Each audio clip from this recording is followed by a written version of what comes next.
فرمایا مرد مردوں کے ساتھ نکاح کریں گے، اس قدر بے حیائی عام ہو جائے گی کہ عورتیں عورتوں کے ساتھ نکاح کریں گی۔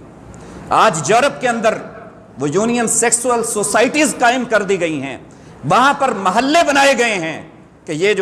جو خواتین آپس میں بدکاری اور فحاشی کرنے والے، ان کے محلے بنا دیے گئے،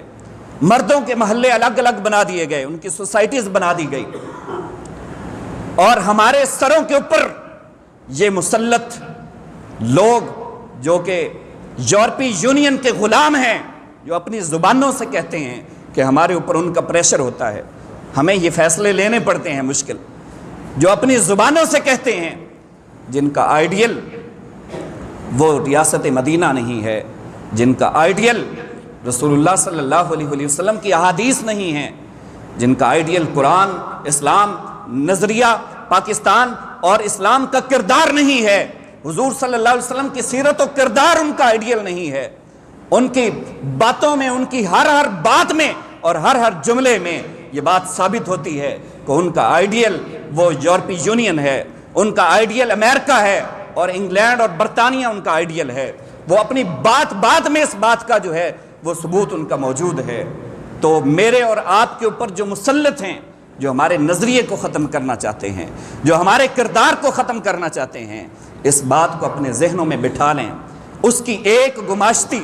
اور ایک ان کی لونڈی جو کہ ملالہ یوسف کے نام سے بھی وہ دندنا رہی ہے، اگر کوئی حق کے لیے بولتا ہے، مسلمانوں کے حقوق کی بات کرتا ہے، اگر کوئی فحاشی، بدکاری اور عریانی پر بات کرتا ہے اور اس کا دفاع کرتا ہے اور اس کے خلاف ہو کر اس کو اٹھا کر یہ جیل کے پیچھے پھینک دیتے ہیں، لیکن دیکھیے کہ وہ کس قدر دندنا رہی ہے اور اسلام کے تشخص کو ختم کرنا چاہتی ہے، لیکن یہ بدکار اور فحاش لوگ یہ اس کو اپریشیٹ کیے جا رہے ہیں۔ یہ ابھی پرسوں کا اس کا بدکار کا اس کا بیان ہے کہ جو نکاح ہے، اس تصور کو اس نے ختم کر دیا، گویا کہ مجھے اور آپ کو اس نے حرامی قرار دے دیا، یہ نکاح کے تصور تک کو ختم کر دیا کہ اس کی کیا ضرورت ہے نکاح کی۔ اگر دو لوگ آپس میں ملنا چاہتے ہیں تو دونوں کی پارٹنرشپ اور دونوں کی وہ کپل آپس میں قائم ہو سکتا ہے، وہ بغیر دستاویز اور بغیر نکاح کے بھی تو قائم ہو سکتا ہے۔ یہ فحاشی، یہ بدکاری، اور یہ تمہیں نظر نہیں آتی، ان کو تم جیلوں کے پیچھے نہیں ڈال سکتے، تمہارے ادارے کب کام آئیں گے؟ تمہاری طاقتیں صرف